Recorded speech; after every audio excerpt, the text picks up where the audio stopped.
Hello everyone. I hope आप सभी अच्छे होंगे। तो ये हमारा दूसरा लेक्चर है जिसमें कि हम फार्मास्यूटिकल ऑर्गेनिक केमिस्ट्री में E1 E2 रिएक्शन आज देखेंगे, कंप्लीट करेंगे। और मैं इसमें बताऊंगा कि E1 E2 रिएक्शन होती क्या है, बेसिकली क्या होता है इसमें, और इसके factor affecting complete E1 and E2 आज कंप्लीट कर देंगे इस लेक्चर में। तो मैं आपको बताता हूँ E1 E2 क्या होता है। देखिए, E1 E2 को बेसिकली हम एलिमिनेट रिएक्शन बोलते हैं। तो मैं पेज ऐड कर लेता हूँ आपको समझाने के लिए। ठीक है, देखिए यहाँ पर मैं आपको समझाऊंगा। ठीक है, E1 and E2 E1 and E2 reaction को हम बेसिकली एलिमिनेशन रिएक्शन बोलते हैं। Elimination reaction. अब एलिमिनेशन रिएक्शन क्या होगा? एलिमिनेट का मतलब होता है अलग होना, निकलना। एक तरीके से आप बोल सकते हो अलग होना या निकलना। ठीक है, अब किससे अलग होगा? ये यहाँ पर एलिमिनेट हो जाएगा, मतलब यहाँ से चला जाएगा। कोई भी मॉलिक्यूल है, सपोज कोई रिएक्शन है, जैसे कि मैं रिएक्शन लगा लेता हूँ एक सी, यहाँ पर बी ले लेता हूँ, CA। ठीक है, और यहाँ पर सपोज हमने कोई भी रिएजेंट लिया। अब कोई ना कोई तो हमें रिएजेंट लेना ही पड़ेगा। ठीक है, रिएजेंट लिया तो यहाँ से ये दोनों एलिमिनेट हो गए। बेसिकली ये क्या हो गए? एलिमिनेट। ठीक है, तो इसको ये बोलते हैं एलिमिनेशन। तो यहाँ पर AB बच गया और प्लस में हमारा क्या बचा? C। यहाँ पर डबल बॉन्ड फॉर्मेशन हो जाएगा। बेसिकली यही है एलिमिनेशन रिएक्शन, डबल बॉन्ड का फॉर्मेशन होना, मतलब कि एल्कीन बनेगा। किसी भी एल्किल हैलाइड से एल्कीन बनेगा। ठीक है, तो यही है एलिमिनेशन रिएक्शन में, और कुछ ज़्यादा है नहीं। और जब मैं आपको समझाऊंगा अभी आपको समझ में आ जाएगा, बिकॉज बहुत ही ईजी है। अगर आप समझेंगे, कोई स्मॉल एटम किसी बड़े ग्रुप से बाहर निकल जाएगा। मतलब कोई भी स्मॉल है, ये है ना, ये जो मैं आपको बता रहा था, ये स्मॉल एटम ग्रुप से बाहर निकलेगा और एल्कीन बनाएगा। एल्कीन का फॉर्मेशन करेगा, डबल बॉन्ड वाले प्रोडक्ट्स बनाएगा। ठीक है, कहने का मतलब ये है सैचुरेटेड कंपाउंड से अनसैचुरेटेड बन जाएगा। सैचुरेटेड कंपाउंड से, अब आपको पता है सैचुरेटेड कंपाउंड कौन से होते हैं? जिनमें सिंगल बॉन्ड होता है। मैंने बताया भी है और मैंने समझाया भी था। ठीक है ना, सैचुरेटेड से अनसैचुरेटेड बन जाएगा। अनसैचुरेटेड मतलब डबल बॉन्ड वाला। ठीक है, तो कुल मिला के ये है एल्किल हैलाइड से एल्कीन का बनना is called elimination reaction. Elimination का मतलब मैं आपको पहले ही बता चुका हूँ। एलिमिनेशन का मतलब है निकलना, अलग होना।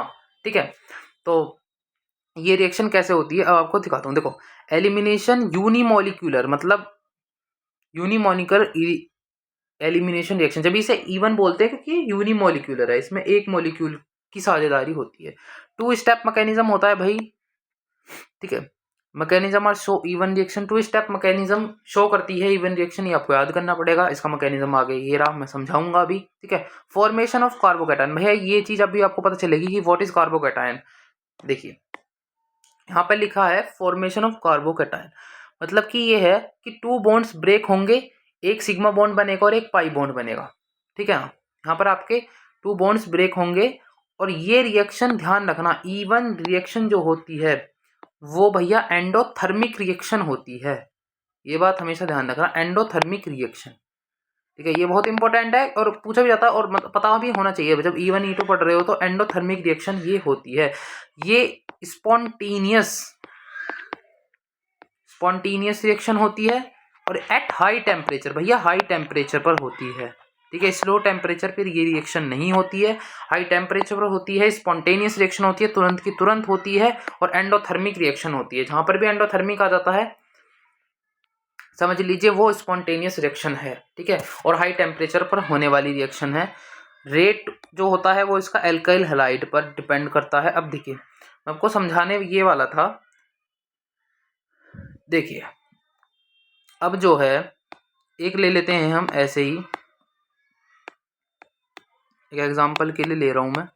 ठीक है ना, इसमें क्या होता है? डबल मैकेनिज्म होता है। इसमें अल्फा और बीटा एलिमिनेट होते हैं। बेसिकली एलिमिनेट होते हैं अल्फा और बीटा। अब ये वाला कार्बन अल्फा है, ये बीटा है, ये गामा है। ठीक है ना,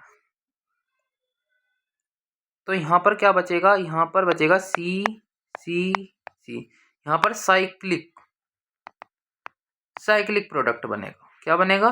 साइक्लिक प्रोडक्ट। ठीक है, अब E1 E2 वैसे देखो ये 3 टाइप की होती हैं, बेसिकली हमें पढ़नी 2 टाइप की हैं, पर रिएक्शन जो होती हैं वो 3 टाइप की होती हैं। मैं आपको समझा देता हूँ तीनों में क्या डिफरेंस है। सब अगर आपको ये समझ में आ गया ना, मतलब शुद्ध हिंदी में अगर तुम समझ गए ना what is E1 E2 reaction, उसके बाद बहुत इजी है। सबसे पहले मैं E1 को ही समझा देता हूँ, उसके बाद तो तुम लिख ही दोगे यार, एग्जाम्पल तो कोई भी कर देता है। E1 जो होगा फर्स्ट स्टेप में क्या होगा, इसके जो फर्स्ट स्टेप होगा, फर्स्ट स्टेप में आपका जो हेलोजन है वो बाहर निकलेगा। क्या निकलेगा, बाहर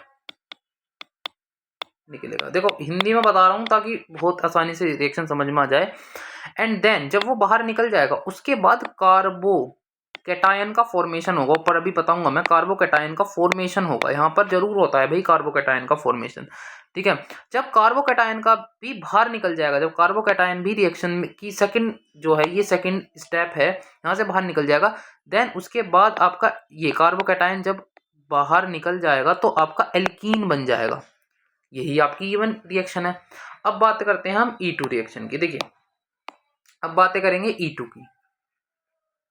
बेसिकली होती किस टाइप की है, मैं आपको सबसे पहले जनरल बता देता हूँ। E2 रिएक्शन, E2 रिएक्शन में क्या होता है, एक ही स्टेप में H भी निकलेगा। इसमें क्या होता है, ये वन स्टेप मैकेनिज्म है। पहली बात तो ये एक स्टेप में होती है बस, इसमें कोई 2 स्टेप इन्वॉल्व होते ही नहीं है। इसमें क्या होता है, एक ही स्टेप में कंप्लीट प्रोसेस एक ही स्टेप में होता है। एक ही स्टेप में H+ भी निकलता है, ठीक है। और हेलोजन जो है आपका, हेलोजन भी निकलेगा किसमें, E2 में, ठीक है। E2 में मतलब कहने का मतलब ये होता है कि H+ और हेलोजन दोनों के दोनों ही निकलते हैं और देन बनती है एल्कीन, जो कि आपको मैं पहले से बता रहा हूँ कि इसमें एल्कीन बनती है। एक तीसरी टाइप की होती है, उसे E1CB बोलते हैं। E1CB, CB का मतलब है कॉन्जुगेटेड बेस, ठीक है। इसमें क्या होगा, इसके स्टेप में, इसके पहले स्टेप में जो इसका फर्स्ट स्टेप है उसमें ही हाइड्रोजन निकल जाएगा और कार्बोकैटायन फॉर्मेशन होगा, ठीक है। इसमें कार्बोकैटायन फॉर्मेशन फिर से होगा, ठीक है ना। इसमें कार्बोकैटायन ये मतलब E1 की तरह ही है, तो इसमें कॉन्जुगेटेड बेस बनता है। ये इतनी इंपॉर्टेंट नहीं है जितनी इंपॉर्टेंट E1 और E2 है, ठीक है। ये आती भी नहीं है और इम्पोर्टेंट भी नहीं है। तो आई होप कि आप समझ गए होगे, मतलब इससे ज़्यादा मैं नहीं समझा सकता। E1 E2 मतलब सबसे ईजी, मतलब मुझे अगर कोई रिएक्शन लगी ना तो वो यही है, यही तरीका है इसे समझाने का। और अब हम समझ लेते हैं अपने हिस्से। ये तो मैंने रफली आपको समझा दिया था। देखो इसमें ये इसका एग्जांपल मैंने दिया है 2 bromo 2 methyl propane, alcoholic KOH की प्रेजेंस में होगी ये, ठीक है। और बन जाएगा यहाँ पर डबल बॉन्ड फॉर्मेशन हो जाएगा। अब आपको नहीं दिखाई दे रहा होगा तो इसके मैकेनिज्म से समझते हैं जब आपको असली पता चलेगा, ठीक है ना।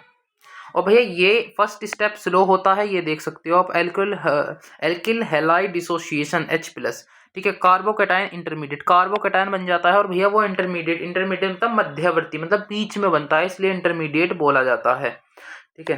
पेज को हम कर देते हैं डिलीट, क्योंकि रफ पेज का वर्क खत्म हो चुका है। अब हम अपने सेकंड पेज पर आ जाते हैं। ये देखिए सेकंड स्टेप क्या बोलता है, second step abstraction of beta proton of the carbocation base. यहाँ पर भैया ये जो फास्ट होता है और बेस रिमूव प्रोटीन कार्बोनेट, भैया बेस C2H5OH। यहाँ पर एक बात ध्यान रखना, इसमें ना स्ट्रॉन्ग, एक सेकेंड इसे मैं रफ कर लेता हूँ पहले, ठीक है ना। यहाँ पर क्या होता है, देखिए ये वाला H जो है वो यहाँ से हटेगा और ये रिएक्शन फास्ट होगी, स्टेप 2 है क्योंकि ये E1 का, तो यहाँ पर डबल बॉन्ड आ जाएगा तो ये एल्कीन बन जाएगा। बेसिकली यहाँ पर एल्कीन ही बनाना होता है और एल्किल हैलाइड से, जो मैंने पिछली बार एग्जाम्पल दिया था वो भी दे सकते हो, कोई भी ऐसी दिक्कत वाली बात है ही नहीं, ठीक है। और बता देता हूँ मैं आपको रीअरेंजमेंट ऑफ कार्बोकेटायन। भैया इसमें रीअरेंजमेंट ऑफ कार्बोकेटायन होता ही होता है। यहाँ पर देखो, यहाँ पर फिर से रीअरेंज हुआ, यहाँ पर फिर से रीअरेंज हुआ, यहाँ पर फिर से रीअरेंज हुआ। ये वाला एक छोटा सा एग्जांपल मैंने लिया है, अल्कोहलिक KOH है, यहाँ पर मेजर प्रोडक्ट बना है, एक बार माइनर बना है, इसको सेटजेफ प्रोडक्ट बोलते हैं, इसको हॉफमैन प्रोडक्ट बोलते हैं। ये इसके एग्जाम्पल हैं और इसके जो रिएक्टिविटी ऑर्डर है वो 3 डिग्री में सबसे हाईएस्ट है, 2 डिग्री में उससे कम, 1 डिग्री में सबसे लोएस्ट है। E2 रिएक्शन बेसिकली होती क्या है, देखिए भैया E2 रिएक्शन को बायोमोलिकुलर रिएक्शन बोलते हैं, ठीक है। इसमें क्या होता है, इसमें एक ही चीज यूज होती है, स्ट्रॉन्ग बेस, ठीक है ना, स्ट्रॉन्ग बेस। E1 में क्या होता है, देखो मैं आपको फिर से एक बार मैं पेज ले लेता हूँ एक, ठीक है ना, क्योंकि जरूरत पड़ेगी आपको। देखो भाई E1 में क्या होगा, E1 में होगा आपका वीक बेस, E1 में वीक बेस। अब खुद से पॉइंट बना के खुद से लिख सकते हो जब पेपर में आएगा। वीक बेस क्या होता है, CH3OH हो गया, C2H5OH, मीथेनॉल, इथेनॉल, इस टाइप के जो होते हैं वो वीक बेस होते हैं, वहां पर वीक बेस लिया जाता है। पर वहीं पर उल्टा है इसका, E2 में स्ट्रॉन्ग बेस लिया जाएगा भाई, और दोनों ही चीज एक साथ निकल जाएंगी, हेलोजन भी और हाइड्रोजन भी, हेलोजन भी, ठीक है। और यहाँ पर डबल बॉन्ड का फॉर्मेशन हो जाएगा और एल्कीन बन जाएगा बेसिकली, फिर से यहाँ पर एल्कीन ही बनेगा, बट वन स्टेप प्रोसेस है। E2 में both leaves single step, both leaves मतलब दोनों चीजें निकलेंगी एक ही स्टेप में, नो कार्बोकैटायन, कोई कार्बोकैटायन का फॉर्मेशन नहीं होगा। यहाँ पर क्या होगा देखिए, यहाँ पर ये होगा, इसको एंटी एलिमिनेशन भी बोलते हैं। क्यों बोलते हैं, क्योंकि यहाँ पर H नीचे ना जुड़ के ऊपर जुड़ता है। यहाँ पर दिख रहे हो ना आप, यहाँ पर नहीं जुड़ेगा, ऊपर जुड़ेगा, यहाँ पर जुड़ता ही नहीं है, ठीक है। यार रफ हो जा भाई, हो गया, ठीक है, मैं देख रहा हूँ ये यार, ये रफ भी नहीं हो रहा, ठीक है, रफ हो गया। स्लो, ये प्रोसेस भैया स्लो होता है, ठीक है ना। यहाँ पर ट्रांजिशन स्टेट बनती है, क्योंकि ये सभी जब ये ऊपर वाले में से यहाँ पर बॉन्ड होता है, फिर यहाँ पर होता है इधर इधर, ठीक है, ट्रांजिशन स्टेट बनती है। देन इसको निकालने के बाद फिर से एल्कीन बन जाती है। भैया देखो इसका मेन क्या है, सिंगल स्टेप रिएक्शन है, नो कार्बोकैटायन है, नो रीअरेंजमेंट है, फॉर्मेशन ऑफ ट्रांजिशन स्टेट है।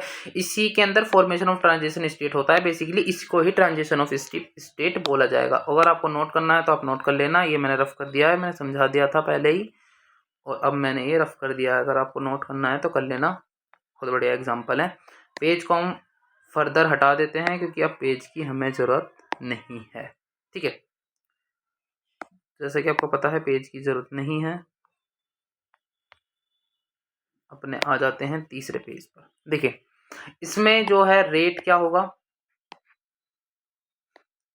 रेट RX का 1 बेस पर। देखो पीछे बेस का कोई रोल नहीं था E1 में, बट यहाँ पर E2 में बेस का रोल है, इसलिए ऑर्डर 2 होगा, एक इसका इक्वल्स टू 2। स्ट्रॉन्ग बेस लिया जाता है अल्कोहलिक KH लो या फिर अल्कोहलिक NaOH लो या NaH2 या NH। जहां पर भी आपको रिएक्शन पूरे ऑर्गेनिक में अल्कोहलिक KH के साथ रिएक्शन दिख जाती है तो समझ लीजिए वो E1 E2 एलिमिनेशन रिएक्शन है, ठीक है। एलिमिनेट का मतलब ही होना है कि वहां से निकलकर एल्कीन बनना है। जहां पर भी तुम्हें एल्कीन का फॉर्मेशन दिख रहा है, डबल बॉन्ड आ रहा है, समझ लीजिए एलिमिनेशन रिएक्शन है, ठीक है। फैक्टर अफेक्टिंग E1 E2 भैया बहुत इंपॉर्टेंट है, आता ही आता है। E1 E2 रिएक्शन आएगी और दूसरी बात इसके फैक्टर अफेक्टिंग पूछे ही जाते हैं। सबसे पहला है नेचिंग of living group. Living group क्या होती है, ये आयोडीन है, ब्रोमीन, क्लोरीन, फ्लोरीन। सबसे ज्यादा मोस्ट रिएक्टिव, सबसे ज्यादा हाईएस्ट रिएक्टिविटी किसकी होगी, सबसे तकड़ा रिएक्शन रेट किसका होगा, आयोडीन का होगा। सबसे कम जो होगा वो फ्लोरीन का होगा, इसलिए हम प्रीफर करते हैं इन दोनों को।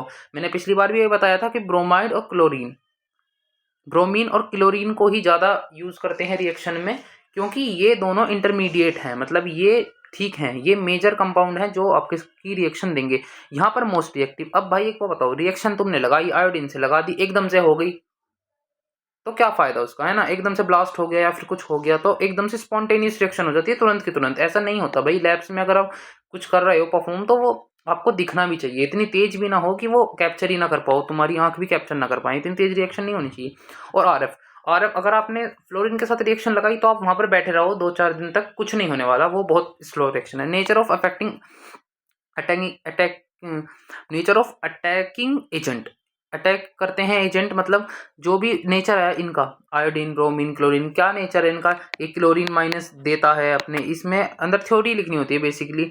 Nature of attacking agent fluorine है, ये इसका क्या नेचर होता है, ठीक है ना। इफेक्ट ऑफ सोलवेंट, अब एक सोलवेंट है नॉन पोलर, एक है पोलर सोलवेंट, जो कि मैंने आपको बताया भी था कि नॉन पोलर और पोलर, पोलर में वाटर ऑफ इथेनॉल, इथेनॉल आता है, नॉन पोलर में आपका बेंजीन और हेक्सीन आती है। तो इन सब का क्या इफेक्ट पड़ेगा ये तो आप खुद भी लिख दोगे, पर मैंने फिर भी जनरली बता दिया। इफेक्ट ऑफ टेम्परेचर, टेम्परेचर का इफेक्ट आपको पता ही है कि हाई टेम्परेचर पर ही रिएक्शन लगेगी, टेम्परेचर नहीं होगा तो नहीं लगेगी। इसके बाद मैंने आपको E1 E2 का ये भी दे दिया भैया, बहुत इंपॉर्टेंट है, आ जाता है, बहुत ही ज़्यादा इंपॉर्टेंट है, ठीक है, और आता ही आता है ये E1 E2 का बीच डिफरेंस पूछ लेते हैं, और पूछना भी चाहिए भाई, इंपॉर्टेंट है। जब भी तो आपको पता चलेगा, देखो एक बार में ही बात खत्म हो जाएगी इससे। यूनिमोलिकुलर होती है, फर्स्ट ऑर्डर काइनेटिक को फॉलो करती है। बाई मोलिकुलर होती है, सेकंड ऑर्डर काइनेटिक को फॉलो करती है। 2 स्टेप मैकेनिज्म है, 1 स्टेप मैकेनिज्म है। कितना ईजी है यार, यहाँ पे पढ़ने में कितना मजा आ रहा है, मतलब E1 और E2 को।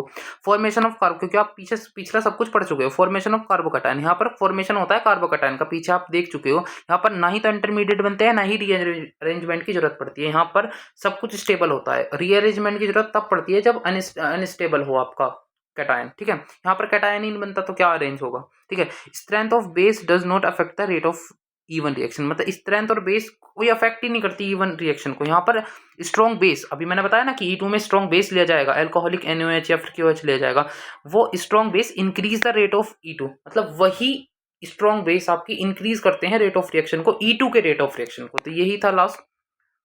इसके बाद thank you so much for watching this video. Okay.